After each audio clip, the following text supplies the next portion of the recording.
Bonsoir à toutes et à tous. J'espère que vous vous portez très bien. Euh, Bonsoir Cécile. Non, nous n'avons pas encore commencé. Nous venons de nous connecter et les participants et les participantes sont également en train de se connecter. Je m'appelle Chanceline Mevawanou et je suis la chargée de l'engagement digital sur l'initiative Nouveau Compte. Je vais juste vous demander qu'on prenne 2 minutes, le temps que d'autres personnes nous rejoignent et on pourra démarrer. En attendant, vous pouvez être en train de vous présenter dans le chat. Merci.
Alors, bonsoir à nouveau à toutes et à tous.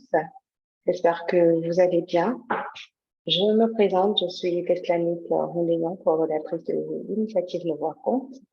Et à la suite de ma collègue Chanceline, je voudrais vous souhaiter la bienvenue à ce webinaire. Nous espérions prendre quelques 5 petites minutes pour permettre à un plus grand nombre de participants et participantes de se connecter à cette session qui est tout de même enregistrée et que vous pourrez retrouver en ligne dans les prochaines heures sur notre chaîne YouTube pour les personnes qui n'auraient pas pu arriver à temps, et également si vous souhaitez repartager avec des collègues dans les différents réseaux. Et voilà, nous y sommes à présent et nous allons démarrer. Nous sommes à une trentaine de participants, participantes. Nos panélistes sont présents et c'est un plaisir pour nous de vous recevoir pour ce temps de discussion autour de l'avortement sécurisé en Afrique francophone subsaharienne. Quels sont les enjeux et les défis pour nous face à cette thématique quand nous savons que nous avons encore beaucoup de difficultés à nous positionner dans le processus de la génération égalité et qu'il y a toute une coalition d'actions qui s'intéresse à l'autonomie corporelle et aux droits en santé sexuelle et reproductive. Qu'est-ce que la question de l'avortement sécurisé implique pour nous en Afrique francophone? Comment est-ce que nous pouvons mieux nous coordonner pour relever les défis qui y sont associés pour la génération égalité? Nous allons en parler avec nos invités qui nous viennent de IPAS, voilà, et de Audace. Nous allons les présenter dans quelques petites minutes. Mais avant, je voudrais partager avec vous le déroulé de ce webinaire. Alors, très rapidement, je partage mon écran. Désolée, nous allons y aller.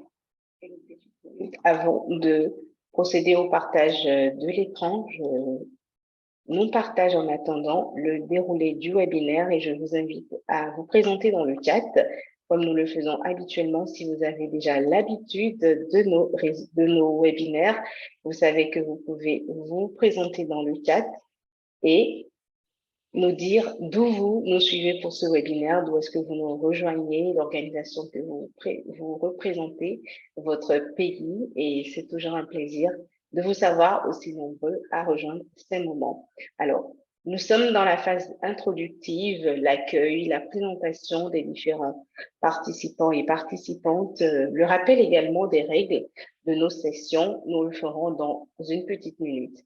Et après cette introduction, nous aborderons le travail de Audace sur l'avortement sécurisé en Afrique francophone et le travail global de IPAS, que vous connaissez peut-être ou peut-être pas. Vous en saurez davantage sur cette organisation, également sur le projet Audace qui est dans une démarche de coordination des différents acteurs engagés pour relever les défis de l'avortement sécurisé en Afrique francophone.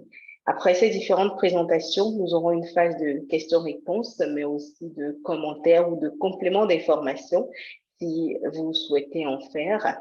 Et nous parlerons à la fin des différentes actualités qui concernent Nos Voix Compte, la génération égalité. Nous allons conclure ce webinaire et parler des prochaines étapes. Alors, quelles sont les règles que nous essayons de respecter pendant nos webinaires? C'est dans un premier temps de traiter toutes les personnes que nous retrouvons dans cet espace de manière équitable, avec respect et dignité, qu'importe leur religion, leur âge, leurs statuts sociaux, leur orientation sexuelle et leur genre. Nous restons absolument conscients et conscientes que c'est un espace féministe et que les discussions sont autour des droits des femmes. Nous contribuons pendant les webinaires de Nous Voix Compte à un climat de conversation et d'échange harmonieux qui sont basés sur l'esprit d'équipe, la compréhension et le respect mutuel. Nous apprenons à nous écouter et si nous avons des doutes et que nous ne savons pas ou ne sommes pas sûrs de comprendre les différentes interventions, nous essayons de comprendre ou même de poser pacifiquement nos préoccupations. Surtout, une règle qui reste très importante pour nous, c'est de résister à la tentation inconsciente de dominer les discussions et surtout de ne pas rester sur la défensive. Je voudrais donc, après avoir procédé au rappel de ces règles, inviter nos différents panélistes à se présenter puisque nous allons introduire les différentes présentations. Nos panélistes nous viennent de IPAS, comme je vous l'avais dit un peu plus tôt. Il s'agit de la directrice régionale Afrique francophone de IPAS et de plusieurs de ses collègues, notamment la responsable plaidoyer, la responsable du projet Audace et M.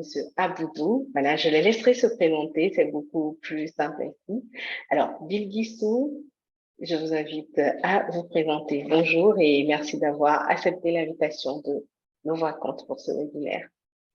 Merci beaucoup. Bonjour Teslanik et bonjour tout le monde. Donc, je suis Dr Bilguissou Baldé. Je suis la directrice régionale d'IPAS pour la région Afrique francophone. C'est un plaisir d'être là parmi vous et j'ai hâte vraiment de participer aux différentes conversations. Merci beaucoup Bilguissou. À votre suite, je pense que nous laisserons la parole libre à la suite de Bilguissou qui voudrait bien se présenter. Rougiatou, Aboudou, Jeanne, je vous invite à vous présenter. Bonjour Jeanne. Bonjour à tous, c'est la surprise. Heureusement que je n'étais pas dans la rue. Bonjour à tous, Jeanne Efez, je suis conseillère en plaidoyer à IPAS, notre bureau global. J'étais également sur le conseil consultatif de la société civile pour le Forum Génération Égalité. Et c'est un plaisir d'être avec vous aujourd'hui. Merci beaucoup. Merci beaucoup Jeanne. Aboudou, Soro, ou avant lui. Okay. Oui. Bonjour ou bonsoir à tous. Selon vos zones horaires respectives, je suis Soro Aboudou Nabioa, conseiller régional sur les questions de plaidoyer des partenaires chez IPAS. Je suis basé en Côte d'Ivoire, plus précisément à Abidjan. C'est vraiment un plaisir de participer à ce panel de discussion. Merci. Plaisir partagé. C'est un réel plaisir de recevoir toute l'équipe de IPAS. À votre suite, Rougiatou Baldé. Merci de répondre à l'invitation de l'équipe de Nos Voix Comptent. Merci pour cette invitation et merci à tout le monde. Bonsoir encore ou bonjour selon votre location. Donc, je m'appelle Rougiatou Baldé, je suis médecin spécialiste en santé publique et je suis la directrice du Centre Audace. Merci. Merci beaucoup à chacune de vous pour vos présentations. Sans plus tarder, je vais vous introduire pour les différentes présentations. Le thème de cette session de webinaire mensuel de Nos Voix Comptent, c'est bien entendu l'avortement sécurisé en Afrique francophone. Quels sont les enjeux et les défis pour la génération égalité?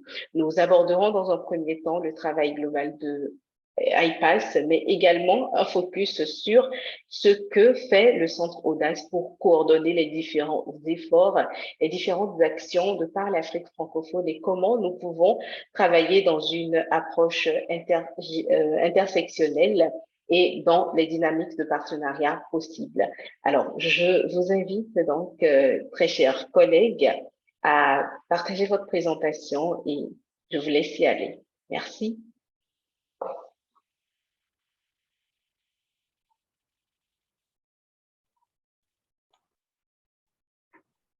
OK, merci beaucoup. Et je pense que mon collègue Soro va commencer pour donner l'overview et ensuite nous pourrons avancer. Bon, il semble que c'est Audace qui va passer en premier. Donc, OK, laissez-moi alors partager mon écran. J'espère que mon écran est visible. Oui. Voyons à présent votre écran, Aboudou. Merci. OK, merci beaucoup.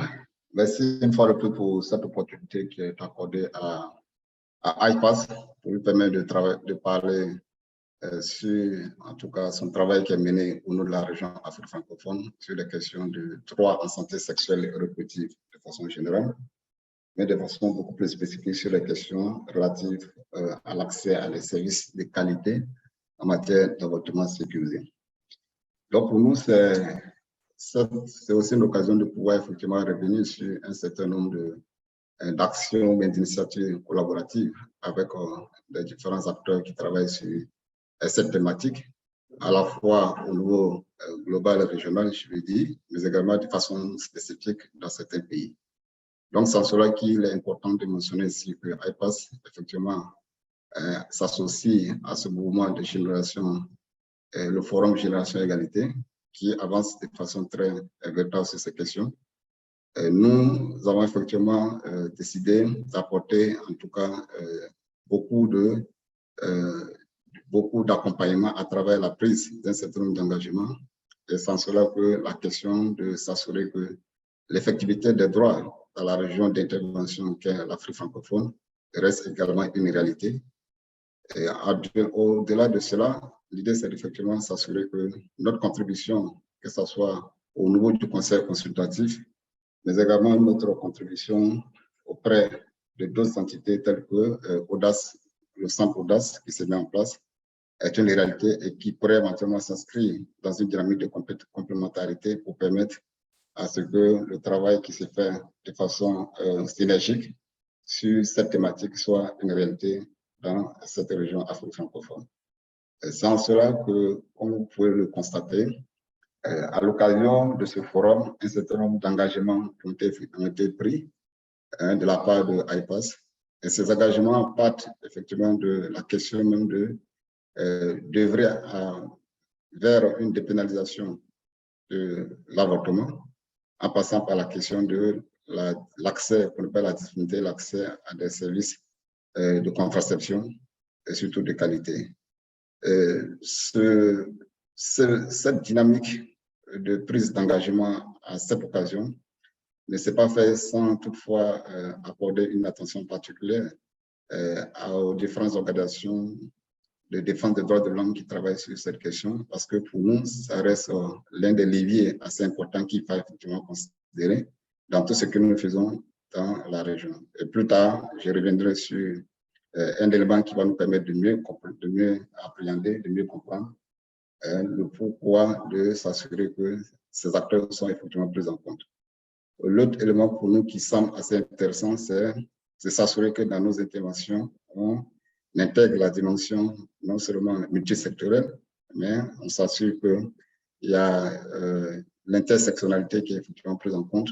Sans cela que l'engagement qui consiste à travailler et à faire en sorte qu'on avance de façon très correcte et nette sur tout ce qui est en lien avec l'éducation complète à la société est un élément assez important. Donc, ici, c'est tout simplement revenir sur ces engagements qui ont été déjà pris par IPAS. Et dans la mise en œuvre des différentes interventions sur le terrain, ce sont notamment des aspects sur lesquels nos interventions sont en lien. La question même de l'avortement en Afrique francophone reste un élément assez important sur lequel il faut toujours continuer à échanger. Nonobstant les différentes initiatives qui sont prises par-ci, par-là, par les différents gouvernements respectifs dans les différents pays, et également au niveau régional, il convient de noter que la situation demeure encore à des niveaux beaucoup plus préoccupants. Les chiffres sont beaucoup plus illustratifs de cette situation. Cela doit pouvoir effectivement nous interpeller.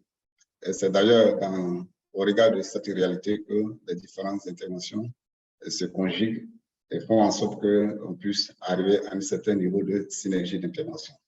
Je vais tout simplement mettre ici, sur cette diapositive, l'accent sur la question même de la stigmatisation qui interpelle beaucoup plus d'interventions au niveau communautaire, qui reste un volet sur lequel il faut encore apporter beaucoup plus d'importance, parce que c'est un aspect qui pourrait éventuellement contribuer à donner une certaine plus-value à ce qui se fait déjà d'une certaine manière depuis peut-être quelques années sur cette thématique.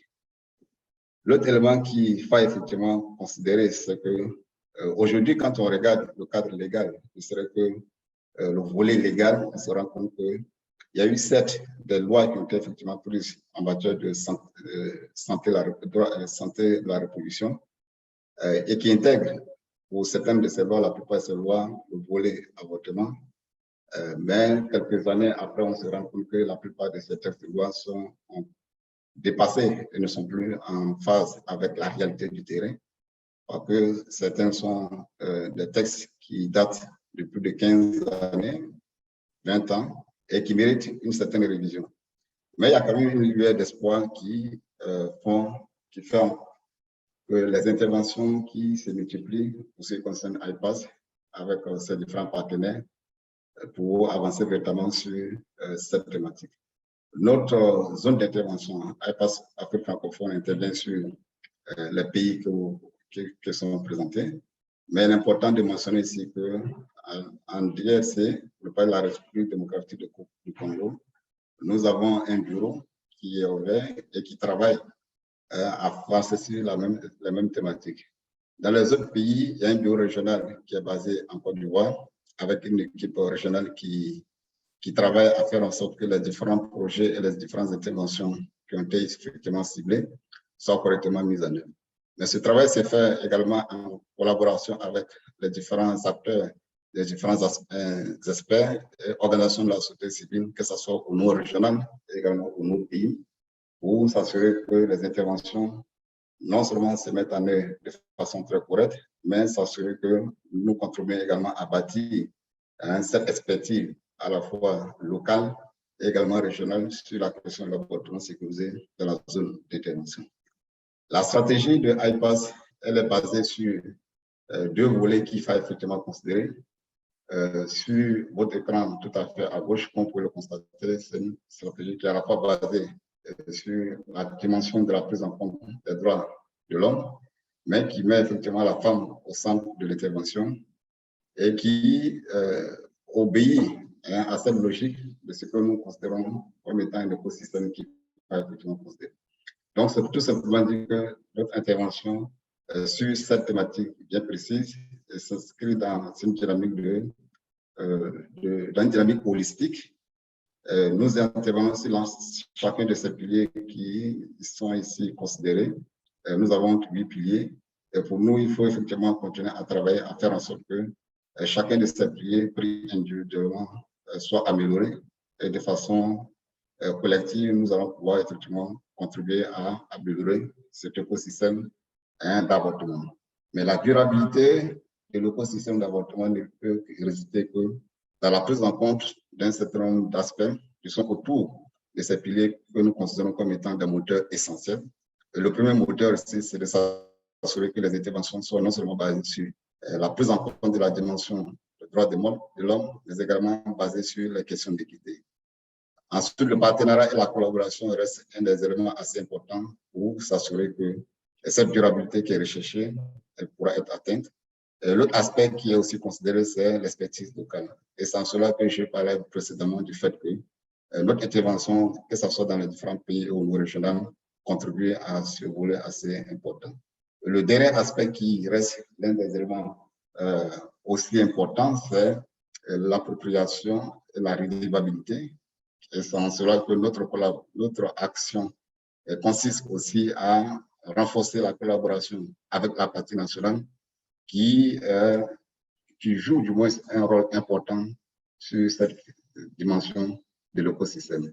Donc, l'ensemble de ces moteurs contribuent à faire en sorte que cet écosystème puisse s'inscrire dans une durabilité. De l'autre côté, vous pouvez constater un autre graphique. C'est pour tout simplement dire que, certes, on travaille tel que ça a été présenté, mais ce travail se fait en tenant compte des opportunités, en tenant compte du volet intersection qui est aussi pris en compte. Donc, tout ce qui peut être considéré comme étant, par exemple, les questions de violence basées sur le genre, les questions de couverture maladie universelle, les questions de l'éducation complète à la sexualité restent des éléments qui doivent être considérés dans le développement et la mise en place des différents projets, des différents programmes sur la question des DSSL. En termes de priorités, il y a une liste de priorités bien définie et qui permet effectivement de s'assurer que le travail qui est fait s'aligne non seulement avec la réalité du terrain, mais épouse d'autres considérations qu'il faut effectivement mettre en avant. La coordination reste un élément assez important sur lequel nous travaillons et nous continuons de travailler.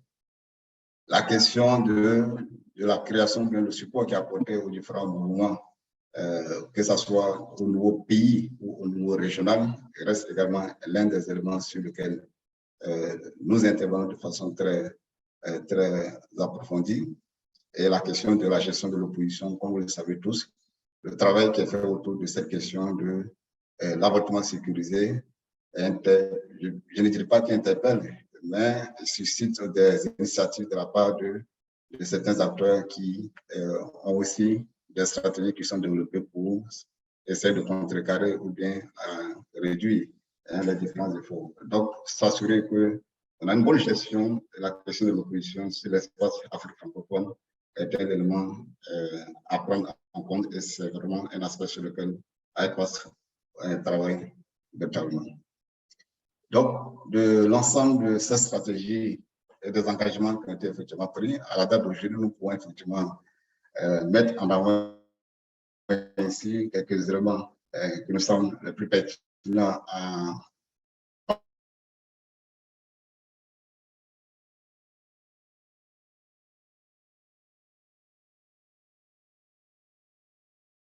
sécuriser en termes de durabilité a été évalué dans un certain nombre de pays. Ces pays ont, non seulement dans le cadre de ce processus, il y a eu ce renforcement de la collaboration avec la partie nationale, mais ces processus ont contribué à faire en sorte qu'il y ait une meilleure mobilisation des différents acteurs, mais une coordination qui se mette en place pour s'assurer que cette dimension de coordination et de synergie d'action soit une réalité. L'autre élément sur lequel je pourrais vraiment mettre l'accent, c'est aussi ce travail qui est fait en termes de support aux différents mouvements nationaux et également au niveau régional pour s'assurer qu'on contribue non seulement à faire émerger davantage le mouvement féministe sur les questions d'avortement sécurisé, mais en termes de renforcement des capacités et surtout d'initiatives de leur part, parce que c'est en cela que tout va se jouer, la différence étant effectivement de ces initiatives d'intervention sur le terrain. Il est aussi important de souligner le fait que dans le cadre de ces interventions, le protocole de Maputo reste également un outil d'actualité et un outil qui doit nous permettre d'avancer véritablement sur ces questions. Et c'est en cela que dans notre travail au niveau régional, il y a eu beaucoup d'interventions qui ont contribué non seulement à faire en sorte que les différents acteurs de la chaîne judiciaire dans les différents pays, parlant d'acteurs de la chaîne judiciaire, je vais effectivement faire le clin d'œil aux agents de force de l'ordre, notamment la police, la gendarmerie, les autres organisations de défense de droits de l'homme qui travaillent en collaboration avec ces différentes entités. Il y a eu une forte mobilisation pendant ces dernières années sur nos différents pays d'intervention. Il y a eu beaucoup de travail, beaucoup de collaboration avec ces entités et cela a notamment contribué à faire en sorte que ces entités qui étaient peut-être en reste de toute cette question, cette dimension de l'avortement sécurisé, non seulement renforcer les capacités, mais dorénavant devenir des acteurs sur lesquels ou avec lesquels l'on peut effectivement compter. Donc pour nous, c'est vraiment un élément sur lequel on voudrait une fois de plus mettre l'accent. Et le dernier aspect sur lequel je voulais effectivement parler, c'est l'aspect partenarial. Au-delà même du ministère de la Santé, c'est le fait que les interventions doivent pouvoir s'inscrire dans une synergie d'intervention. Sans cela que l'un des éléments qui reste en termes de défis sur lesquels nous travaillons et que nous devons continuer à travailler, c'est le défi de la coordination, tant au niveau national qu'au niveau régional, pour avancer véritablement sur ces questions. Donc là, vous pouvez effectivement voir, c'est juste un exemple de la collaboration qui a pu se mettre en place entre IPAS et le centre Audace et qui a aussi notamment contribué à faire en sorte que le travail sur la question de l'avortement sécurisé soit un élément qui avance bien dans différents pays de la région Afrique francophone. Donc, c'est vraiment sur cette note que je voudrais vous dire une fois de plus merci pour votre attention particulière pour le partage de toutes ces informations. Et je reste disponible pour apporter des éléments d'éclairage quant à des questions ou des commentaires qui pourraient nous permettre de mieux comprendre tout cet ensemble. Je vous remercie. Merci beaucoup, Aboudou. Merci pour cette présentation détaillée. Je note déjà des questions, des préoccupations dans le chat. Et c'est comme je vous l'ai écrit dans le chat, nous prendrons un temps de discussion après l'ensemble des présentations. Donc, n'hésitez pas à les noter, à tout écrire et nous allons les relayer, comme nous vous donnerons également la parole pour vos interventions. Alors, à la suite de cette présentation, nous aurons une présentation sur le centre Audace. Qu'est-ce que c'est et quel est le mandat de ce centre-là? Quel est le travail que ce centre effectue depuis son lancement? Nous allons pouvoir le découvrir toutes et tous ensemble et ce sera certainement l'occasion d'en apprendre un peu plus sur la dynamique autour de l'engagement pour l'avortement sécurisé en Afrique francophone. Alors, je laisse la place pour la présentation sur le centre Audace. Merci. Oui, merci beaucoup et merci à tout le monde. Donc, le centre Audace, next, s'il te plaît, Soro, tu vas être mon assistant, s'il te plaît. Donc, pour le centre Audace, entendez organisation pour le dialogue pour l'avortement sécurisé en Afrique francophone. Et nous couvrons les 9 pays du partenariat de Ouagadougou, le Cameroun, le Congo en Afrique centrale et Madagascar.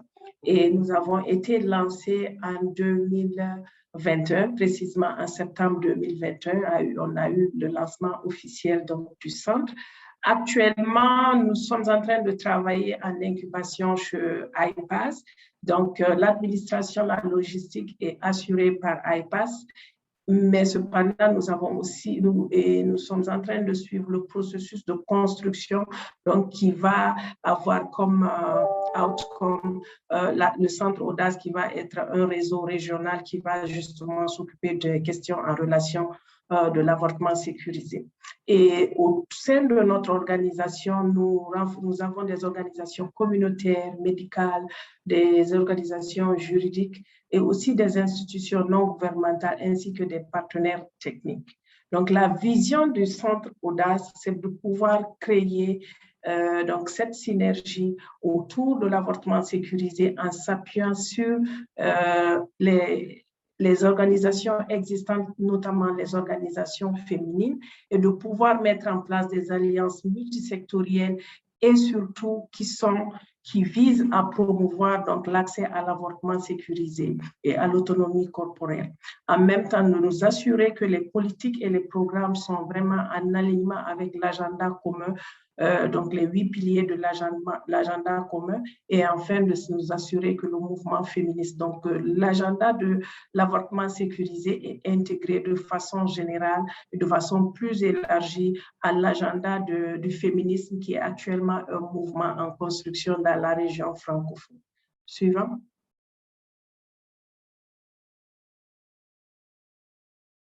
Soro, suivant, s'il te plaît. Voilà, donc comme je le disais, notre mandat, c'est de pouvoir rassembler ces partenaires multisectoriels, comme ça a été déjà dit préalablement, et surtout de coordonner la mobilisation et de mobiliser les forces. Parce que la raison même d'être de Audace, c'est le fait qu'il a été constaté qu'il y avait beaucoup d'interventions au niveau régional et au niveau pays, mais qu'il y avait un manque de coordination entre ces différentes interventions, mais surtout aussi un espace d'apprentissage et de partage d'expérience. Donc, le mandat d'Audace, vraiment, c'est de pouvoir combler ce gap au niveau régional et de faciliter le learning and sharing, donc les activités d'apprentissage et de partage. Aussi, je voudrais profiter de cette occasion pour juste mentionner que Audace n'est vraiment pas une organisation de mise en œuvre en tant que telle de façon opérationnelle, mais nous travaillons à un niveau beaucoup plus élevé, donc à un niveau macro, où nous assurons des activités de coordination et aussi ce qui favorise donc tout ce qui a été dit, donc tel que le partage d'expériences, mais aussi les innovations et cet espace de dialogue continu entre les différents pays, mais aussi au niveau national, et de s'assurer que le mouvement autour de l'avortement est vraiment actif et que nous travaillons sur tous les fronts, justement, y compris celui de l'opposition. Suivant, Soro. Voilà. Pendant le forum de Génération Égalité, Audace a eu l'opportunité de bénéficier d'une subvention du ministère des Affaires étrangères de la France, en plus des subventions que nous avions déjà reçues pour justement le lancement du projet en tant que tel. Et pendant cette période, nous avons pu quand même faire un certain nombre d'engagements qui concourent autour de soutenir les groupes de travail technique au niveau régional et au niveau pays, parce qu'il faut savoir qu'en fait, Audace vraiment travaille de façon synergique, et vu que nous travaillons avec sur le modèle de l'analyse de l'écosystème de l'avortement sécurisé que nous faisons en collaboration avec IPAS, justement, il est beaucoup plus facile donc de faire des activités de coordination, parce que l'activité en tant que telle donc de l'analyse de l'écosystème regroupe différents acteurs qui travaillent à différents niveaux de l'écosystème, et ce qui permet d'avoir donc un plan stratégique au niveau national, donc une feuille de route qui peut pouvoir conduire de façon beaucoup plus visible et de beaucoup plus efficiente à la mise en œuvre donc, des activités qui découlent de ces différentes analyses de l'écosystème. Ensuite, autre engagement que nous avions pris, c'était vraiment de supporter les mouvements au niveau régional, y compris le mouvement féministe, et je reviendrai sur ce point-là dans ma prochaine explication. Et enfin, c'est de renforcer donc les coalitions, que ce soit au niveau régional, mais aussi au niveau pays, parce qu'il y a beaucoup d'organisations qui se mettent en place, mais notre rôle, c'est de s'assurer que ces organisations travaillent de façon efficiente dans le but d'éviter donc la duplication, mais aussi de se compléter et ajouter de la valeur sur ce qui existe déjà, au lieu de reprendre ou alors de recréer la route. Soro, Merci. OK. En termes de partenariat, comme je l'ai déjà dit, un de nos engagements était vraiment de nous assurer qu'il y a des partenariats stratégiques. Et parmi ces partenariats stratégiques, nous avons essayé déjà de travailler de façon concrète avec la FIGO, donc la Fédération internationale de gynéco-obstétrique, et qui est décentralisée au niveau pays par la SAGO. Ensuite, nous travaillons de plus en plus avec les organisations des sages-femmes, l'association des sages-femmes, des infirmières, que ce soit au niveau régional et aussi au niveau pays. Mais en plus de ce partenariat, nous avons des partenaires spécifiques tels que par exemple l'OMS, avec qui nous avons eu un partenariat pour la dissémination des normes et directives de l'OMS. Parce qu'il faut savoir que cette année, les normes et directives de l'OMS ont spécifiquement mentionné la présence de la société civile dans la prise en charge de l'avortement sécurisé, et qu'il y a même un point qui dit carrément que le type de prestataire a changé, et que même la personne en tant que telle, donc la femme qui est bénéficiaire, est vraiment aussi, fait partie vraiment de ce groupe de prestataires. Donc, vous voyez qu'il y a eu beaucoup de changements, et qu'il est important pour nous, la région francophone, justement, d'avoir cet espace d'apprentissage, de compréhension, et que les services soient fournis en français. Ensuite, autre partenariat stratégique que nous avons pu mettre en place, c'est celui avec Global Fund for Women, et j'aurais bien souhaité que notre sœur Judy Kael soit ici pour qu'elle puisse expliquer, parce que nous voulons aussi, comme je disais, inscrire l'agenda de l'avortement sécurisé dans l'agenda global de l'égalité des genres et du féminisme autour, qui est en train de se créer et de se mettre en place dans la région Afrique francophone. Nous avons aussi d'autres partenaires qui sont en vue, tels que le réseau MAMA, et il faut comprendre en fait que tous les partenaires sont les bienvenus. Il suffit juste d'avoir nous sommes dans le processus de voir dans quelle mesure on peut mieux ajouter de la valeur sur ce qui se fait, et peut-être qu'on pourra avoir l'opportunité d'en discuter plus tard. Next, Soro. Parfait. Maintenant, en termes de movement building, comme j'avais mentionné tantôt, ici, il faut savoir que le mouvement Audace est vraiment en dehors non seulement au niveau des coalitions, mais ça va au-delà parce que nous travaillons avec les gouvernements. Comme vous pouvez le voir ici sur cette photo, nous travaillons avec les coalitions au niveau régional, au niveau pays, et ensuite nous travaillons avec les associations de femmes. Nous avons aussi pu travailler et réaliser l'analyse de l'écosystème dans 5 pays à date, à savoir le Bénin, la Guinée, la Côte d'Ivoire, Madagascar et le Mali. Donc, nous avons des relations privilégiées non seulement avec la société civile, mais aussi avec les institutions gouvernementales telles que le ministère du Genre et aussi le ministère de la Santé. Next. Voilà. Donc, en termes de partenariat, j'aimerais quand même bien expliquer ici, parce que comme je dis, pour qu'on puisse être en mesure de mettre en place un mouvement qui réponde aux besoins, il faudrait avoir un certain nombre d'acteurs différents et avec différentes perspectives, mais aussi différents backgrounds. Donc, jusqu'à date, nous avons pu être en contact et nous avons pu réaliser des activités avec les ministères que j'ai déjà énumérés, avec les organisations de jeunes et les coalitions au niveau pays et régional, les organisations professionnelles telles que la SAGO, la FIGO, les sages-femmes, les juristes et les organisations féministes aussi avec lesquelles nous travaillons en Guinée aussi, au Bénin et puis en Côte d'Ivoire pour le moment, et aussi beaucoup plus avec les médias, enfin de plus en plus avec les réseaux de médias. Next. Voilà.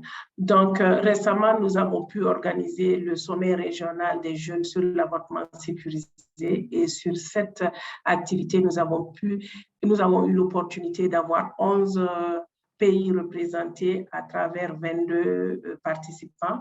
Et la particularité, c'est que de ce sommet, il en est découlé une coalition régionale qui est en phase de formation et qui pourra vraiment porter le flambeau sur des questions en relation avec l'avortement sécurisé dans la région. Next. Voilà, donc au Bénin, par exemple, nous avons pu supporter le groupe féministe et nous avons vu de mettre en place, par exemple, pour le 28 septembre, une campagne de communication qui va vraiment cibler, qui va être une campagne en ligne et qui va aussi cibler les différents acteurs, mais aussi les jeunes de la région pour justement favoriser ce partage d'informations et d'apprentissage dans la région. Suivant, Soro. Voilà, donc sur ce, je vais m'arrêter là tout en vous remerciant pour votre attention. Je sais qu'il y a beaucoup de questions et vraiment, toutes les questions sont les bienvenues. Je vous remercie. Merci beaucoup, Vogiatou. Merci également encore une fois à Soro pour vos différentes présentations. Alors oui, les questions, il y en a. Je pense que nous allons démarrer avec les questions qui sont dans le chat, avant de prendre les personnes qui souhaitent intervenir directement. Nous allons donc démarrer par cette question que j'ai identifiée. Mais j'espère bien que c'est comme ça que je prononce, sinon vraiment désolée. Alors, la question est de savoir les statistiques sur l'avortement mentionnées dans le premier slide de la présentation. Je pense qu'il s'agit de celle de Soro. Remonte à 2008, soit plus d'une décennie. Existe-t-il des données plus récentes sur la question?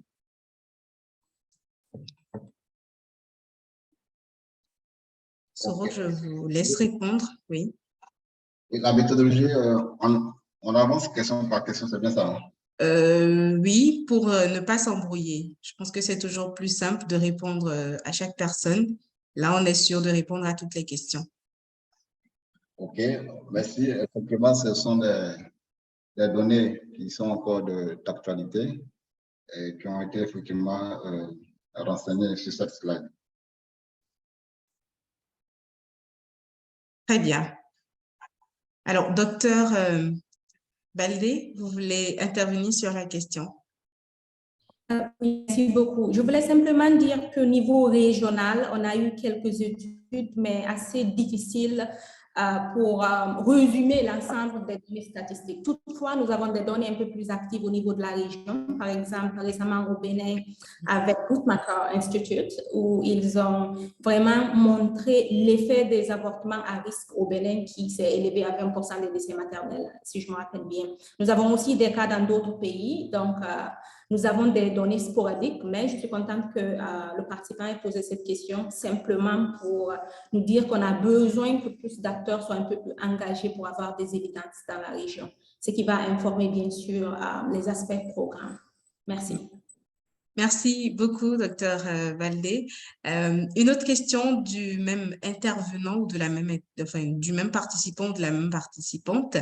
L'analyse de l'écosystème de l'avortement sécurisé que mène Audace est-elle spécifique à un pays ou cela concerne toute la région africaine? Qu'est-ce qui ressort de cette analyse au regard de ce que vous avez déjà fait? OK, merci beaucoup pour cette question. D'abord, a priori, l'analyse de l'écosystème s'applique à tous les pays qui sont membres du réseau Audace, donc que nous couvrons. L'Afrique francophone en général. Et voilà, ça c'est la première des questions. Maintenant, pour ce qui est de l'analyse de l'écosystème, il y a quand même un certain nombre de critères sur lesquels nous nous basons pour la pour la réalisation de cet exercice. Parce qu'il faut comprendre que c'est un exercice qui est fastidieux, d'une part, mais aussi qui prend beaucoup de temps parce qu'il faut faire l'analyse de façon compréhensive sur 8 piliers. Donc, ça requiert beaucoup d'attention. Et à l'issue de cela, il faut noter qu'il y a une feuille de route qui est mise en place. Mais ce qui ressort ici de façon résumée, c'est que premièrement, lorsqu'on regarde sur les 5 pays où nous avons effectué l'analyse de l'écosystème, sûrement Soro pourra peut-être ajouter, c'est que premièrement, il y a beaucoup de problèmes par rapport au fait que l'avortement soit pénalisé, donc criminalisé dans plusieurs de ces pays. Deuxièmement, il y a un souci dans le fait qu'ils ont tous ratifié le protocole de Maputo d'une part, et d'autre part, la mise en œuvre donc, de ce protocole tarde à arriver dans ces différents pays. Au-delà de ça, il faut voir qu'aussi au niveau du système de santé, on n'a pas de système de santé assez résilient pour pouvoir faire face aux problèmes de l'avortement sécurisé. Et ceci a été noté surtout avec l'arrivée de Covid, où vraiment tous les systèmes de santé ont été mis ont été mis à l'épreuve.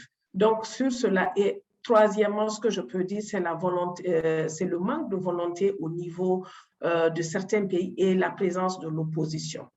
Maintenant, de façon beaucoup plus générale, la raison qui sous-tend de tous ces problèmes qui sont là, c'est parce qu'il y a aussi, en tout cas à mon avis en tant qu'expert de la santé publique et spécialiste du genre, c'est parce qu'on a un souci au niveau de l'égalité du genre. C'est que le système de santé ne répond pas vraiment de manière convenable aux besoins en relation avec le genre. Donc ça, c'est vraiment le constat général que je peux déjà partager avec vous ici. Mais les collègues sont aussi, s'ils ont des commentaires, ces commentaires sont les bienvenus. Merci.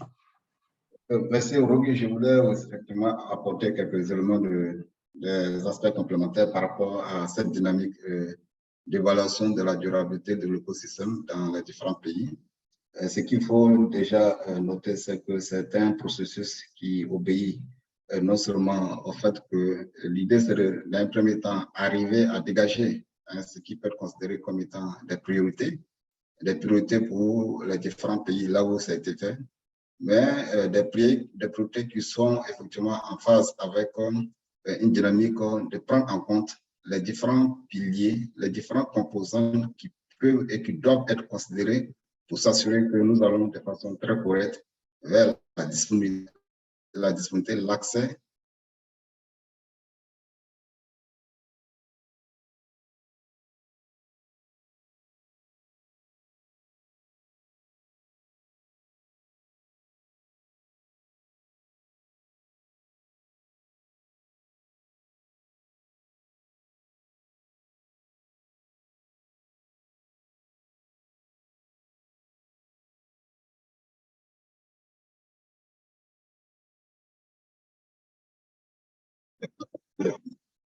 Le dernier aspect qu'il faut aussi mentionner ici, lorsqu'on a cette priorité, lorsque le dispositif de coordination s'est mis en place au niveau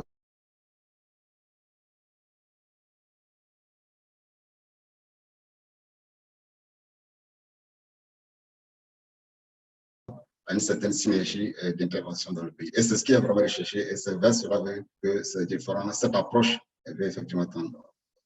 Merci.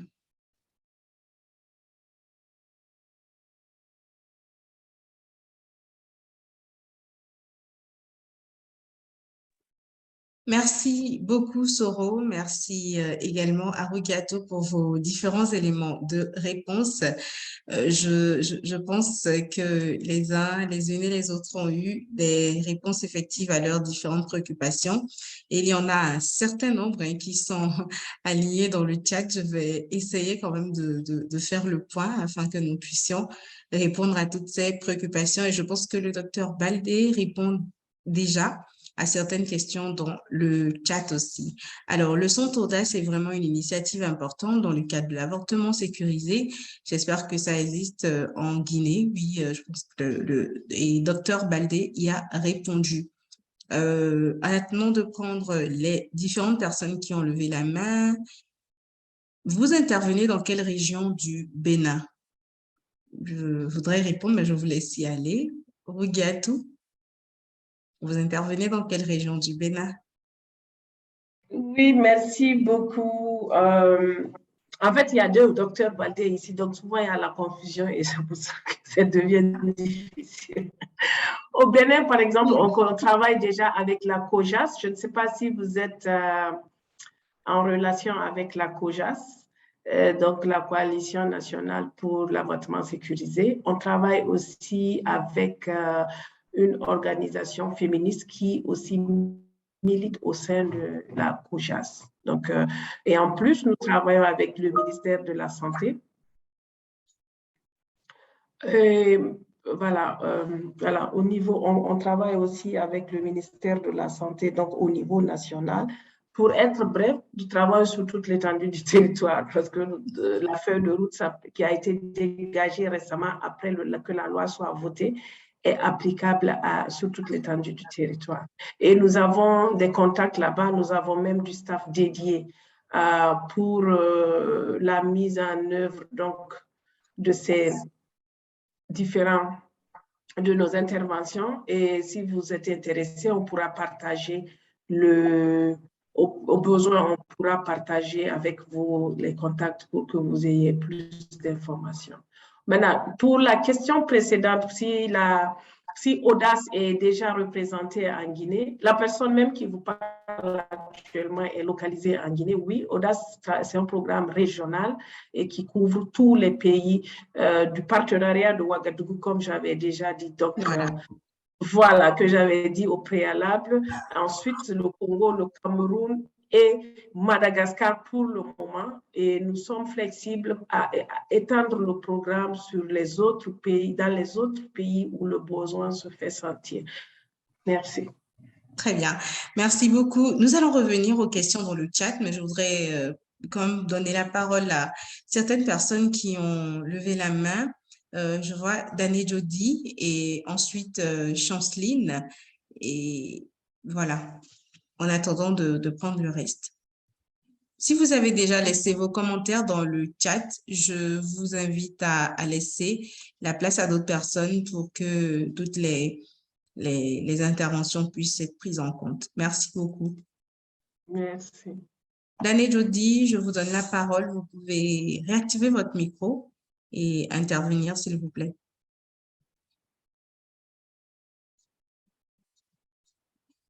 Alors, en attendant que Dané Jody nous rejoigne, Chanceline, tu pourrais y aller pour tes préoccupations. Oui, merci beaucoup. Alors, moi, ma question, c'est de savoir, avec le contexte actuel où nous assistons à la montée de beaucoup de discours anti-droits des femmes et aussi beaucoup de logiques et tendances qui s'attaquent notamment aux droits en santé sexuelle et reproductive, comment est-ce que IPAS et aussi le Centre Audace abordent la question dans notre région pour que les acquis que nous avons ne soient pas attaqués ou remis en cause. Et quand je parle de comment aussi, c'est comment est-ce que Audace porte un plaidoyer avec d'autres acteurs qui sont impliqués dans le processus Génération Égalité et les gouvernements pour prévenir le fait qu'on assiste à un retour en arrière avec ces droits-là dans notre région. Peut-être que je peux répondre à la question et les collègues vont rajouter. Merci beaucoup. Je pense que c'est une excellente question. Pour commencer, ce travail, vous le savez, c'est un travail de longue haleine, parce qu'il faut se le dire, ce n'est pas très, très évident. Et je profite simplement pour aussi rappeler que l'avortement, ce n'est pas une nouvelle donne, ce qui veut dire que les avortements se passent. La différence, c'est est-ce que ce sont des avortements sécurisés ou des avortements à risque? Est-ce que la femme ou la fille va en mourir ou survivre? Donc, l'idée ici, c'est de s'assurer qu'on a accès à des soins. Et l'approche que nous utilisons, c'est une approche basée sur les droits humains. C'est-à-dire, les gouvernements, si on prend le côté public, les gouvernements ont pris des engagements qui est, entre autres, le Maputo Protocol et d'autres signés qu'ils ont ratifiés pour dire que oui, nous respectons les droits humains, oui, nous respectons les droits des femmes. Donc, c'est vrai que dans beaucoup de nos pays, la mise en œuvre entre signer et mettre en œuvre, c'est deux choses qui sont complètement différentes, mais ça nous donne une porte d'entrée pour commencer ces conversations et aussi voir quelles sont les priorités locales pour ce gouvernement, pour ces personnes à qui nous sommes en train de parler. Quand vous prenez les organisations de jeunes ou les sociétés, la société civile en général ou les organisations religieuses, nous avons souvent des conversations où chacun d'entre eux ont la possibilité de partager leur avis. Et nous utilisons cet espace de dialogue pour un peu discuter et aussi partager des données sur les réalités. Parce que interdire l'avortement ne réduit pas le nombre d'avortements, ça augmente simplement les avortements à risque. Donc, il y a beaucoup d'outils qu'on a à IPAS, par exemple, qu'on utilise, que ce soit le VCAT, la clarification des valeurs, aussi quelque chose qu'on appelle le Root of Change. Il y a beaucoup d'outils. Et si vous allez sur notre website, les collègues vont partager tout à l'heure le lien, vous pouvez voir et lire un peu plus sur les différentes approches que nous sommes en train d'avoir. Merci. Oui, merci Bilguissou. Je voulais juste ajouter un petit commentaire pour ce que tu as déjà dit, mais je pense que tu as déjà brossé l'essentiel. C'est qu'en plus de ça, nous essayons de faire un suivi de l'opposition et nous essayons de nous renseigner justement dans les différents pays où il y a des oppositions ou alors il y a des potentiels mouvements qui peuvent surgir et ensuite nous analysons la situation pour pouvoir essayer de mitiguer donc les conséquences. Mais comme vous le savez, Audace existe seulement depuis une année et donc il nous faudra peut-être un peu plus de temps pour y arriver. C'est vrai qu'il y a l'urgence, mais aussi avec notre partenaire IPAS qui a un département spécifique sur position. Donc, nous sommes vraiment très informés et nous sommes en train de réfléchir sur la meilleure méthode, peut-être de pouvoir nous engager et de pouvoir mieux adresser le problème. Parce que sinon, on risque de créer plus d'opposition que cela n'existe déjà. Merci.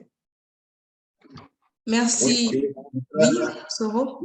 Je voulais quand même ajouter 2 mots par rapport à cette préoccupation assez intéressante et qui est vraiment d'actualité. Vous avez touché du doigt. Je ne vais pas revenir sur ce qui a été déjà partagé par mes collègues, mais je vais tout simplement le faire sur la prise en compte des défis.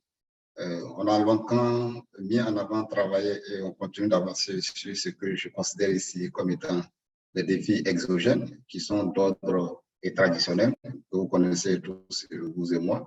Mais je pense qu'il y a d'autres défis qui restent aussi, ou qui demeurent des barrières assez intéressantes qui généralement ne sont pas tous, en tout cas, pris en compte et sur lesquels il faut vraiment continuer à travailler. Et l'un de ces défis, c'est effectivement qui passe non seulement par le renforcement des capacités, parce que c'est une thématique sur laquelle on travaille, qui a un certain niveau de tabou. De plus en plus, les uns et les autres commencent effectivement à communiquer. Mais il faudra s'assurer que nous qui sommes des acteurs, qui travaillons sur ces questions, quelle est notre connaissance? Comment est-ce que nous allons effectivement à l'aborder de façon très correcte et quelle est notre approche sur ces questions? Ça, c'est vraiment un élément qu'il faut considérer. L'autre défi pour moi qui reste aussi un défi endogène qu'il faut intégrer, c'est la question de la communication. Comment est-ce que nous communiquons sur ces questions? Notre manière de communiquer sur cette thématique permettra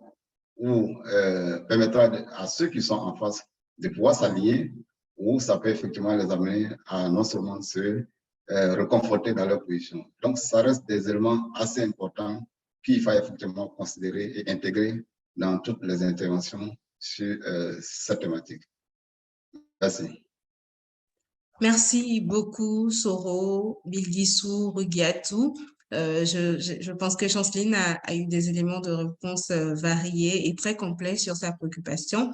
Chanceline, s'il y a des éléments de rebondissement, tu peux revenir un peu plus tard pour en parler ou peut-être laisser des commentaires dans le chat. Je vais, en attendant de reprendre les autres personnes qui ont levé la main, vous demander, il y a beaucoup de questions qui reviennent sur vos représentations dans les différents pays qui sont couverts, comment est-ce qu'il faut collaborer ou même s'il y a des possibilités d'adhésion. Je pense pour répondre à l'ensemble des questions autour de cela, est-ce qu'il y a des personnes qui vous représentent dans les pays ou des bureaux ou des points focaux peut-être?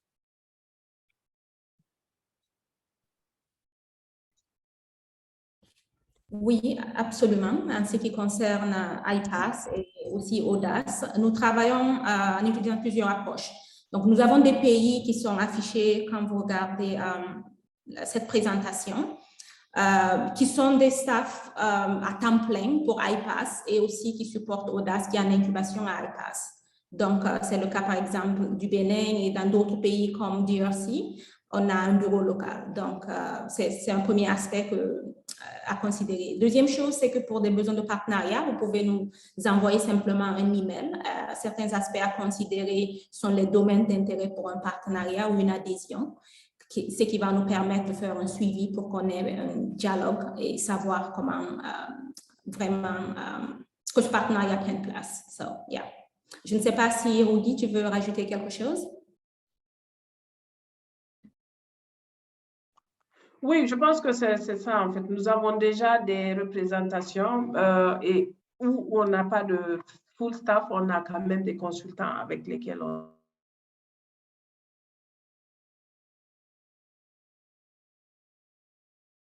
on travaille sur des thématiques de façon ponctuelle. Merci. Merci beaucoup, Bilguissou, Rugiatou. Alors, nous allons permettre à d'autres personnes d'intervenir directement pour poser des questions avant de continuer avec les questions dans le chat. Kariatou Kaba, pouvez-vous réactiver votre micro et poser votre question en 1 minute maximum? Merci. On ne vous entend pas encore. Est-ce que vous intervenez?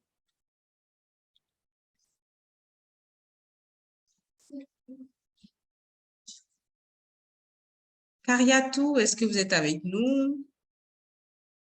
Alors, nous n'entendons pas Kariatou Kaba. Je vais peut-être demander à ça, Joseph Kadouno, d'intervenir. Allô, bonsoir. Bonsoir, Allô? Joseph. Oui, bonsoir. On vous écoute en 1 minute maximum. Merci. D'accord. Même s'il n'y a pas l'option vidéo aujourd'hui, je crois que c'est dû à mon retard. Et je tiens d'abord à m'excuser, comme je l'ai dit dans le chat déjà. J'ai tardivement quitté mon reportage aujourd'hui. Et donc, j'ai pris le train en marche. Mais je voudrais déjà savoir, après les entretiens hier, est-ce qu'on peut avoir une idée des personnes qui ont été retenues dans le groupe de travail pour les ambassadeurs?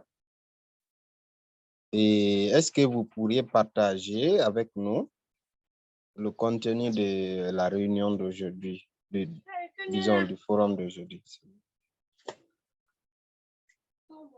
Merci beaucoup, Joseph. Je pense que c'est, enfin, le fait que vous soyez venu un peu plus tard qui nous a ramené à cette question. Sinon, comme je l'ai rappelé au démarrage de cette session, le webinaire est enregistré et sera mis en ligne et vous pourrez le suivre entièrement dans quelques heures, sinon dans quelques jours, sur nos différents canaux digitaux. Alors, dans la session Q&R, questions et réponses, nous avons des questions que je vais partager avec vous. Bonjour, IPAS n'est pas présent dans mon pays, République du Congo. Comment faire pour que cette coalition arrive chez nous? IPAS est présent en RDC et la République, est-ce que vous parlez du deuxième Congo? C'est bien cela? Docteur Bilguissou, vous alliez intervenir. On parle de Congo-Kinshasa et non pas Brazzaville. Et s'il y a des là-bas, on a même un bureau qui est ouvert à Kinshasa et aussi dans la région de Goma pour Kinshasa, pour DRC. Très bien. Très bien, merci beaucoup. Alors, Maxival, votre question a été prise en compte. Il ou elle parlait justement de l'autre Congo et voilà, Docteur Bilguissou vient de répondre à la question.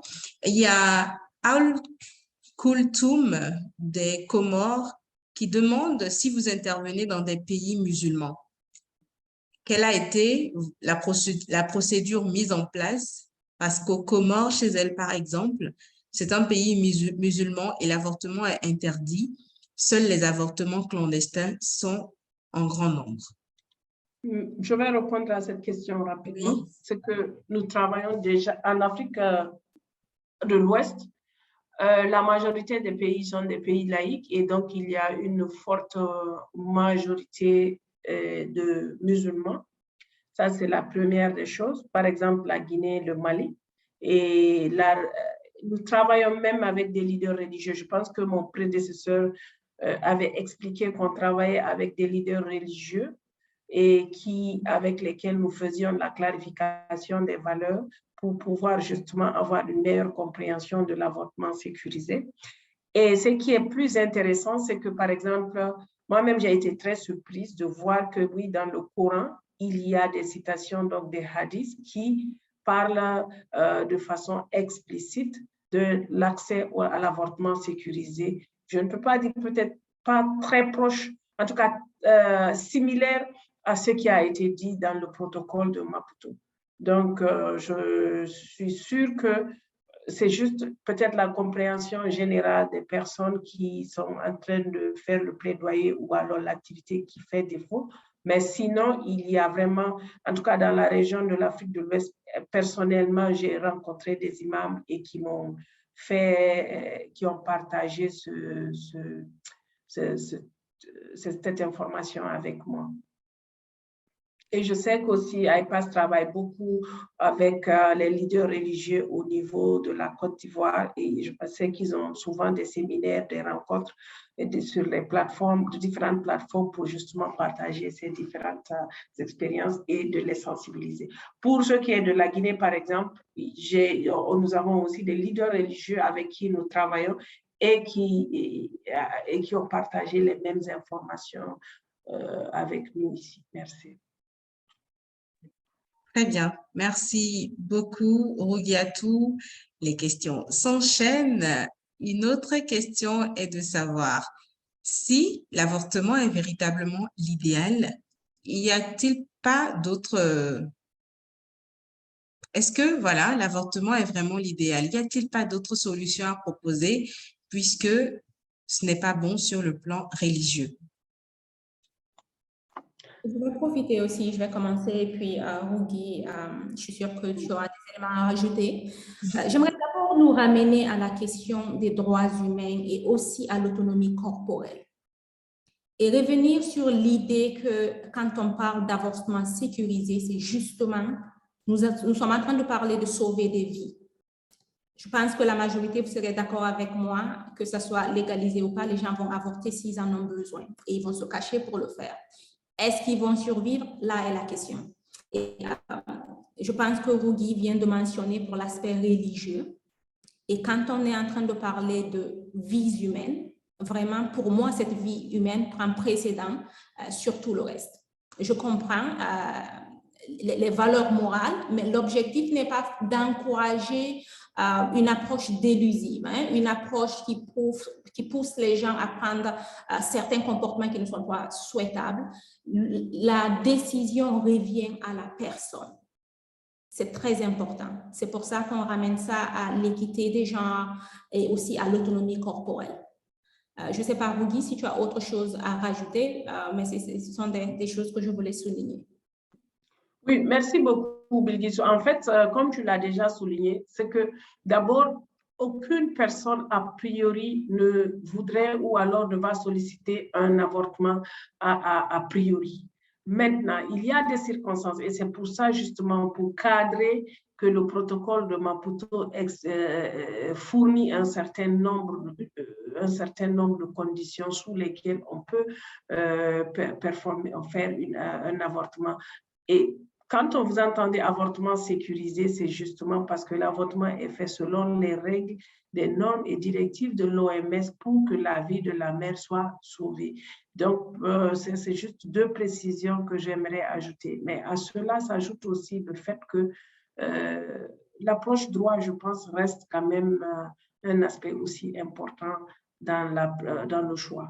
Bien sûr que on peut passer à la planification familiale, mais par exemple, une personne qui est victime d'inceste ne peut pas avoir, ou alors de viol, ou alors une personne qui a un enfant, un fœtus avec une malformation congénitale, il lui est difficile, par exemple, d'utiliser une autre méthode. Et que si le fait de porter la grossesse peut entraver son épanouissement physique ou mental, donc son état de santé, je pense qu'il lui revient de choisir et dans ce choix, il faudrait qu'on puisse lui mettre les conditions nécessaires pour qu'elle puisse avoir accès aux services dont elle a besoin. Très bien.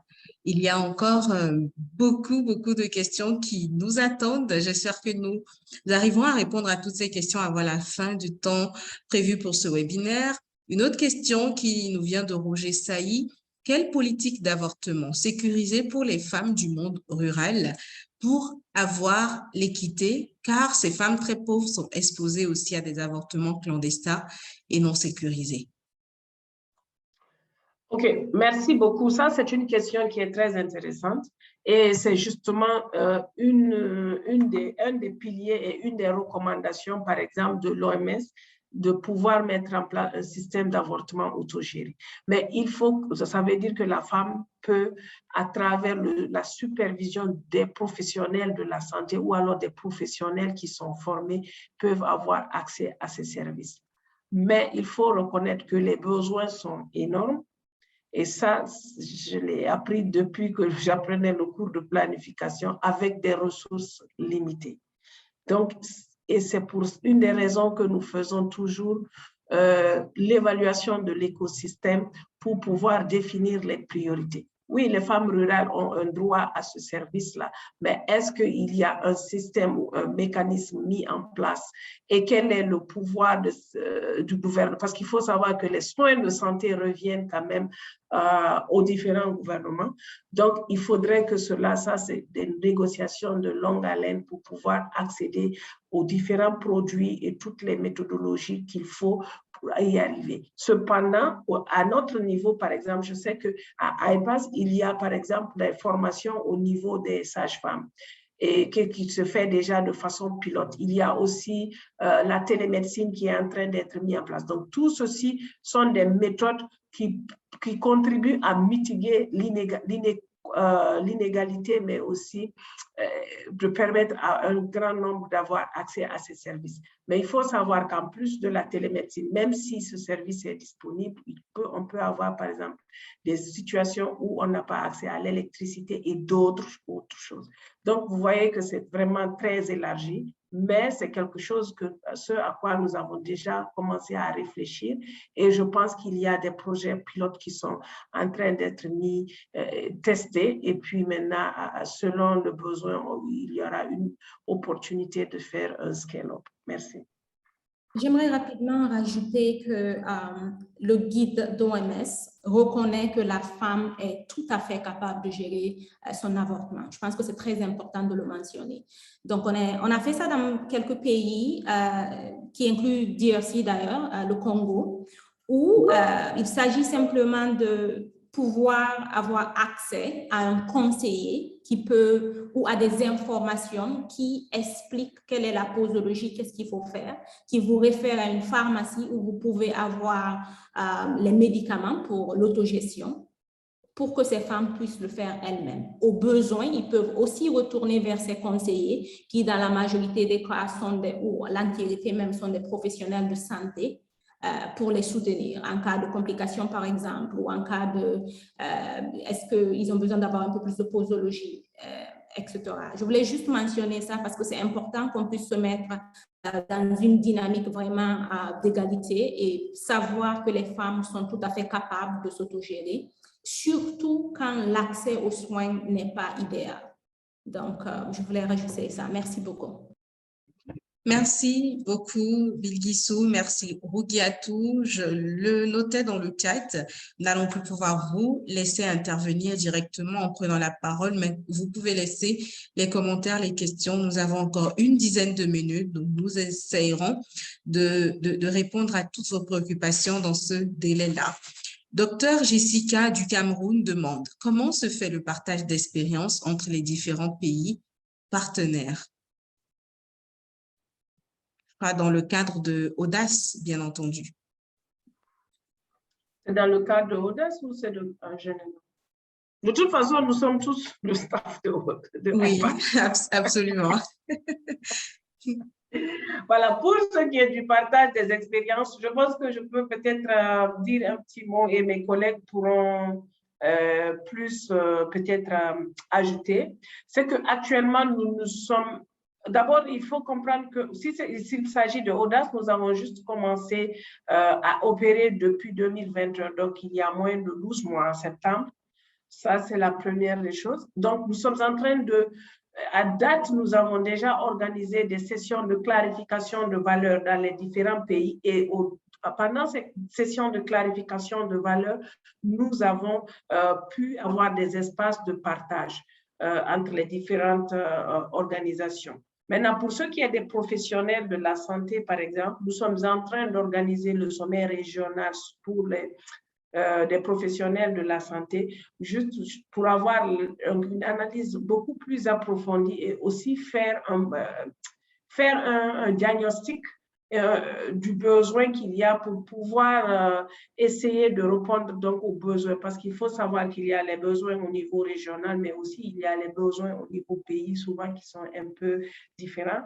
Et sinon, aussi, je pense qu'avec les activités que nous faisons avec les coalitions, les forats et autres dans la célébration des différentes journées, telles que la Journée internationale de la femme et la Journée internationale de l'avortement sécurisé, c'est quand même des espaces où nous partageons nos expériences. Et en plus, au niveau pays, pendant les dialogues aussi, nous avons la réalisation des dialogues sur l'avortement sécurisé. C'est un espace propice d'ailleurs sur lequel nous appuyons pour faire partager les différentes expériences. Soro, tu peux ajouter peut-être? J'aimerais plutôt compléter, Ogi. Donc, il y a plusieurs opportunités. La première chose, c'est les webinaires que Audace arrive à faire au niveau régional et global. Donc, Teslanik, si on a ces opportunités, on pourrait partager, tu pourrais le relayer aux différents participants dans le réseau. Ce serait une idée. La deuxième chose, Ogi l'a déjà mentionné, on a des événements qu'on fait au niveau pays et au niveau régional, comme celui qui vient bientôt au Bénin pour les professionnels de santé et qui sera vraiment autour des nouveaux guides de l'OMS avec la FIGO et d'autres partenaires qui discutera de la question des droits en santé sexuelle et reproductive, particulièrement l'avortement et aussi les questions de contraception. Maintenant, la troisième option pour ce partage, c'est les voyages d'études qu'on supporte aussi. Et ce qu'on a fait récemment entre le Bénin et la République démocratique du Congo, à cause du changement de loi au niveau du Bénin, qui vraiment, on a trouvé, pourrait apprendre un peu de ce qui c'est le travail formidable qui se passe au niveau de DRC aussi. Donc, il y a plusieurs options. Merci. Super. Merci beaucoup, Bilguissou. Merci, Roudiatou. Certaines questions ont été prises en compte dans les éléments de réponse. Je vais les lire et en suivant à nouveau l'enregistrement de ce webinaire, vous pourrez les noter. Il y a Nabilay Moussa Diwara qui demande par exemple, quelle est l'approche utilisée pour parvenir à vos priorités, notamment la gestion de l'opposition? Je pense que cette préoccupation est prise en compte par l'intervention de Chanceline sur les mouvements anti-droit qui a été répondu de long en large par Bilguissou et Roudiatou. Donc, Nabilay, n'hésitez pas à rester en attente de l'enregistrement pour suivre cette partie des différentes interventions et noter vos éléments de réponse, histoire de nous permettre d'aller sur les autres préoccupations. Massival Mbou Samana demande également à connaître les mécanismes de mise en œuvre pour sécuriser l'avortement en milieu rural. Ceci est pris en compte dans la réponse à la question de Roger Sailly un peu plus tôt. Alors, j'aimerais savoir le siège social de IPAS et Audace en Guinée-Conakry et comment être en contact avec le responsable du bureau du pays de Guinée. Je pense que tout à l'heure, les collègues de IPAS et Audace vont nous laisser des contacts, des mails sur lesquels vous pouvez directement les contacter pour avoir un peu plus d'informations et entrer en contact avec IPAS. Alors, autre chose, dans le chat, il y a tellement de questions. Docteur Guylaine Choun, pardon, je dis juste docteur, non, je dirais juste Guylaine pour ne pas écorcher votre patronyme, s'il vous plaît. Je prépare une thèse sur la question des IVG. J'ai eu l'information pratiquement à 30 minutes. Est-ce possible d'avoir les différentes présentations? Bien entendu, nous partagerons les différents éléments de présentation et l'enregistrement de ce webinaire si cela peut vous aider. Abdoulaye demande, j'aimerais savoir si l'avortement fait à partir de médicaments traditionnels et qui a permis à l'acteur de s'en sortir sain et sauf, fait-il partie de l'avortement sécurisé? Roudiatou, Bilguissou, Soro? La réponse, c'est non. Très bien. C'est vraiment non. Quand on parle d'avortement sécurisé, c'est vraiment un avortement qui se passe non seulement dans des conditions, mais avec des méthodes prouvées. Même si la personne s'en est sortie, ça peut être une chance, mais ce n'est vraiment pas quelque chose de recommandé. Très bien. Merci beaucoup, Bilguissou. Vu qu'il n'y a pas d'hôpitaux adéquats et les médecins ne sont pas qualifiés, l'avortement ne serait-il pas une option à éviter? Je pensais bien ça la question, Ibrahima. Ou y a-t-il pas une option pour l'éviter? La question n'est pas très claire. Si vous pouvez peut-être là la reformuler. D'autres questions, c'est de savoir, dans les pays comme le nôtre, Congo-Brazzaville, l'avortement est interdit par la loi. Comment sécuriser l'avortement sans aller à l'encontre des droits et règlements? C'est une excellente question. Rougui, je vais parler, peut-être que tu vas rajouter. Je pense qu'une première des choses, c'est vraiment ouvrir et commencer ce dialogue-là. C'est très, très important. Et peut-être l'avortement, je ne sais pas, hein, mais le participant pourrait peut-être préciser. L'avortement, comment je dirais ça en français, initié, parce que la personne est déjà enceinte quand l'avortement se passe. Peut-être c'est l'avortement après, comment on dit ça? Bon, je cherche mon mot en français. Vous pouvez le dire en anglais. Je vais Yeah, no, I was just thinking about, comprehensive like abortion care. So maybe post-care is not, soin après avortement. Yes, le soin après avortement peut-être est permis. C'est peut-être le soin quand la personne est enceinte et n'a pas commencé à faire l'avortement qui pourrait être pénalisé. Je pense que vous pouvez aller vérifier. Et comme je dis, ça commence vraiment avec la conversation, pas simplement au niveau des politiques, mais au niveau aussi des hôpitaux et des autres acteurs et les mouvements de la société civile qui peuvent appuyer et s'assurer que au niveau de la pharmacie ou au niveau des autres mécanismes d'accès, qu'on puisse vraiment favoriser cet accès à l'avortement. Comme quelqu'un l'a dit avant, je pense que c'était Rudy, c'est une lutte de longue haleine. So, je ne sais pas, Rudy, tu veux rajouter? Je pense que Bilgis, we are on the same page, c'est bon. C'est super. Alors, une autre question de Micheline, Mariam, c'est de savoir si vous rencontrez des difficultés dans la mise en œuvre de vos actions pour l'avortement sécurisé et si oui, comment vous vous en sortez?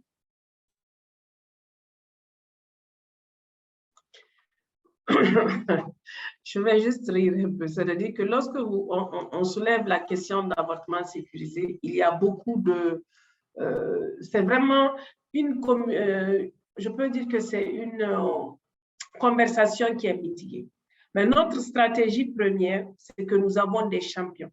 Et ces champions, c'est des personnes qui sont non seulement en faveur des droits des femmes et donc, qui parle de droits des femmes, pas d'autonomie corporelle. Ça, c'est la première des choses. Ensuite, la deuxième étape, c'est que ces champions sont déjà formés à ce qu'on appelle la clarification des valeurs. Et maintenant, une fois que ces deux étapes-là sont conclues, ces personnes-là deviennent notre... Parce que c'est soit des leaders communautaires ou alors des leaders d'influence ou c'est des influenceurs. C'est pour ça qu'on les appelle des champions. Et c'est maintenant à travers leur voix que nous arrivons à intégrer leur société et pouvoir justement faire le travail que nous avons à faire. Ça, c'est la première stratégie. La deuxième stratégie, c'est que nous travaillons avec donc, des coalitions de la société civile qui existent et qui connaissent très bien le contexte et qui sont déjà formées en amont pour pouvoir adresser ce genre de questions, donc des questions en relation avec l'avortement sécurisé. Donc, ce sont les deux stratégies que nous utilisons. Maintenant, mes collègues peuvent peut-être ajouter autre chose. Le temps nous a rattrapés. Nous avons encore des questions, il faut le reconnaître. Il y a eu beaucoup de préoccupations. Une qui pourrait vous intéresser, enfin, qui nous intéresserait toutes et tous, bien entendu. Quels sont les mécanismes du suivi des recommandations mises sur pied pour mieux suivre l'application de la Charte africaine des droits de la femme en Afrique?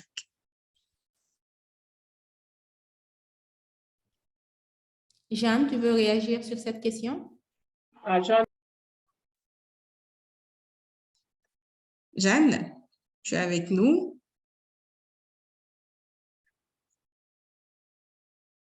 Alors, le temps que Jeanne... Oui, elle est là. Je cherchais mon micro.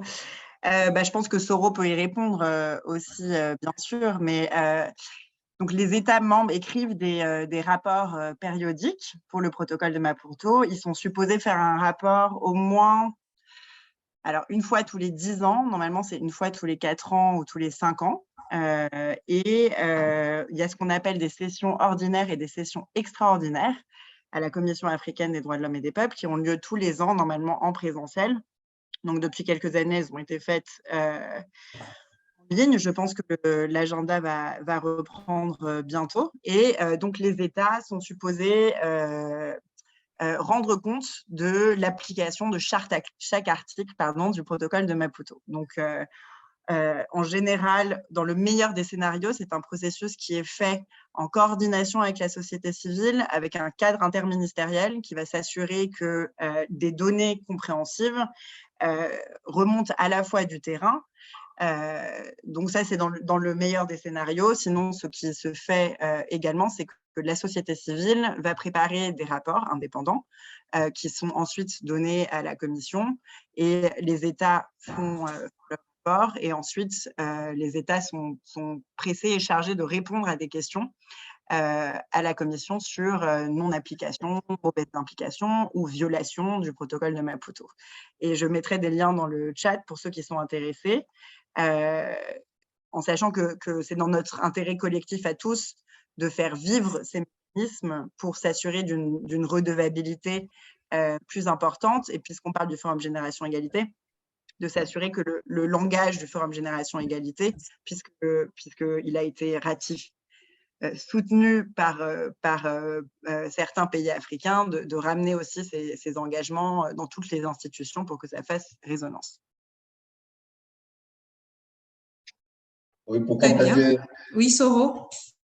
Oui, pour rapidement compléter à ce que Jeanne vient de dire concernant ce dispositif, il faut noter que l'un des premiers aspects au niveau pays, c'est de s'assurer que non seulement nous, en tant que IPAS qui intervenons sur ces questions, on arrive effectivement à participer aux systèmes nationaux qui contribuent effectivement à coordonner ces différents engagements qui sont pris par les différents pays. Ça, c'est le premier aspect. Le deuxième aspect, c'est ce travail d'accompagnement qui est fait à l'endroit de certaines organisations de défense des droits de l'homme, parce que la production des rapports alternatifs vont effectivement contribuer à faire en sorte que certains aspects qui ne sont pas suffisamment soulevés et mis en avant par les rapports nationaux soient effectivement partagés également. Donc, c'est ce travail que nous faisons également. Voilà pourquoi dans la présentation qui a été faite un peu plus en amont, on a mis en avant tout ce travail qui consiste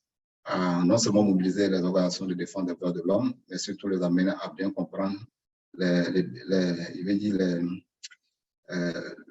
enjeux de la question de l'accès aux services d'avortement sécurisé. Donc, j'ai voulu mettre également l'accent sur cet aspect-là, pour dire que le rapport alternatif reste aussi l'un des éléments sur lesquels nous travaillons actuellement. Merci. Très bien. Merci Soro, merci Jeanne. Je note des questions que nous avons manquées un peu plus haut et sur lesquelles nous pouvons rapidement revenir. Si toutes et tous vous nous accordez de prendre une dizaine, une quinzaine de minutes maximum pour boucler et nous assurer que toutes les questions ont eu des réponses. Comment Audace identifie les organisations de jeunes et mouvements avec lesquels elle travaille au sein des différents pays? Une autre question est de savoir s'il y a des groupes de travail et si oui, comment est-ce qu'on les intègre et comment participer aux campagnes qui seront organisées. Une dernière question, j'espère que vous les notez et qu'on pourra revenir sur tout ça dans vos interventions. En 2015, une évaluation des besoins et des opportunités en matière d'avortement sécurisé en Afrique francophone menée par IPAS a révélé un vaste besoin non satisfait en matière de soins d'avortement sécurisé. Qu'en est-il aujourd'hui? Y a-t-il eu des avancées positives? Et si oui, lesquelles? Voilà des questions que j'ai notées un peu plus haut et qu'on avait manquées. Wugiatou, je vous laisse pour les éléments merci. Merci beaucoup pour ces questions qui sont pertinentes. Et vraiment, nous sommes satisfaits déjà a priori de savoir que nous suscitons tant d'intérêt. Voilà, bon, sur ce qui est déjà de comment les organisations travaillent avec Audace, nous avons un certain nombre de critères qui ont été définis et c'est sur cette base que nous nous basons sur ces critères-là pour pouvoir justement recruter les différentes organisations. Et en général, comment est-ce qu'on fait l'application ou alors comment est-ce qu'on peut arriver donc à être évalué? C'est surtout vous pouvez nous contacter. J'ai déjà mis mon adresse email ici, donc le contact, c'est dans le chat box. Autre manière de le faire, c'est que nous sommes en train de mettre en place un système de cartographie. Et à travers cette cartographie, nous pourrons avoir un large éventail d'organisations avec lesquelles nous pourrons travailler maintenant et dans le futur. Maintenant, pour ce qui est des groupes de travail au niveau pays, nous n'avons jusque-là pas finalisé complètement leur mise en place, mais si jamais il y a un besoin, il serait aussi pertinent de pouvoir quand même vous exprimer le besoin et on pourra au moment opportun vous revenir sur certaines questions dans ce sens-là. Je ne sais pas si ça répond ou alors s'il y a les collègues peuvent aussi ajouter si jamais j'ai dû omettre quelques points essentiels. Merci. Non, Guy, mais la dernière question concernait les avancées par rapport à un peu plus tôt. Juste pour rapidement à ça, nous sommes en train de voir des avancées en ce qui concerne la France, la région francophone. Je pense qu'une chose à noter particulièrement, les avancées qu'on a eues au niveau du Congo, Kinshasa, où on a publié le protocole de Maputo au journal officiel, ce qui a vraiment changé toute la dynamique autour de l'avortement et ça a aidé l'accès. Un autre exemple récent, c'est le Bénin, vraiment qui est en train de se démarquer comme un champion et qui a mis l'accès, le droit à la santé sexuelle reproductive, l'autonomie corporelle et toutes ces choses qui vont avec au cœur de leur nouvelle stratégie. Donc, ça fait vraiment plaisir de voir ça. Nous sommes aussi en train de voir au niveau régional un mouvement qui est en train de se former. Beaucoup de champions, de coalitions de féministes et jeunes qui sont engagés très, très fortes et nous espérons que cette dynamique va continuer, ce qui n'existait pas avant cette étude. Donc, nous sommes aussi en train d'anticiper en plus de mapping, la cartographie que Rougui était en train de dire, de faire une autre étude pour concrètement voir où nous en sommes. Donc, par rapport à cette étude, un aspect, ce sont l'analyse des différents écosystèmes dont on a parlé. On a fait dans plusieurs pays et nous comptons continuer cela. Mais sur la base de ce qu'on a fait jusque-là, ça va nous servir à voir quels sont les défis, les tendances au niveau de la région, quels sont les aspects sur lesquels nous devons nous focaliser dans les années, sur le court et sur le long terme. J'espère que ça répond à la question. Merci. Très bien, merci beaucoup. Je pense que toutes les questions précédentes ont été prises en compte. Nous en avons encore beaucoup d'autres, mais nous allons devoir conclure. Et puisque tous les éléments de ce webinaire sont enregistrés, je m'assurerai de transmettre à l'équipe de IPAS ces différentes préoccupations et de partager de façon globale à tout le monde afin que tous les participants, toutes les participantes puissent avoir ces éléments de réponse-là. Nous n'allons pas pouvoir prendre plus de temps que nous en avons déjà pris. Alors, je vais inviter nos panélistes à donner un mot de la fin pour que nous puissions conclure. Ça a été un très bon moment de partage et de discussion. Nous allons tout de même devoir nous en arrêter là pour aujourd'hui. Nous notons toutes les questions restantes et nous vous enverrons les éléments de réponse. Alors, Rougui, Bilguissou, Soro, Jeanne, un mot de la fin?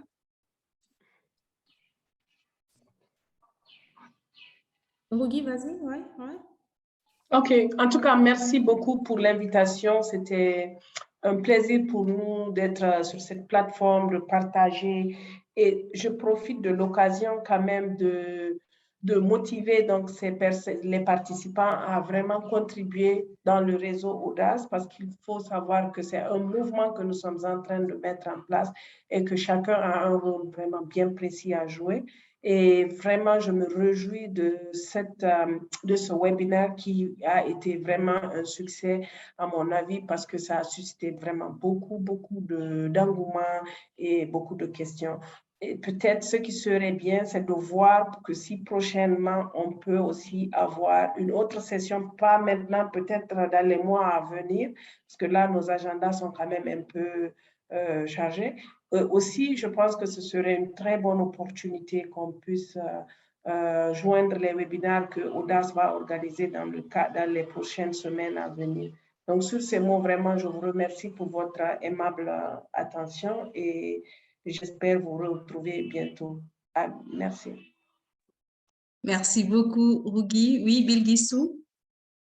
Non, merci beaucoup. J'aimerais simplement joindre ma voix à celle de Rougui pour dire merci à l'ensemble des participants et aussi à Batanga Foundation de cette opportunité. J'ai pris beaucoup plaisir à écouter les différentes questions interventions des partenaires et vraiment, je vous encourage à prendre contact.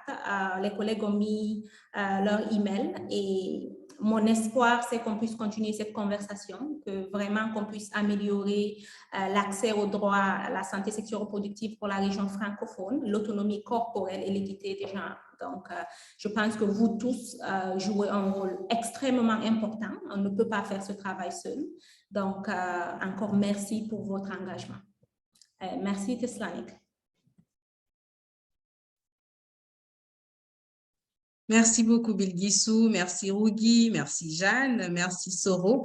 Merci également à ma collègue Chanceline pour cet excellent moment que nous avons partagé avec les différents acteurs de la communauté Nos Voix Comptent et toutes les autres personnes qui ont rejoint ce moment de discussion. Nous avons prévu que le webinaire puisse créer puisse susciter autant d'intérêt, mais c'était vraiment au-delà, pas beaucoup, mais légèrement au-delà des attentes par rapport aux différentes interventions des uns et des autres. Nous sommes particulièrement contentes que vous ayez apporté autant de préoccupations sur la table des discussions et surtout que iPass y ait répondu avec beaucoup de précision.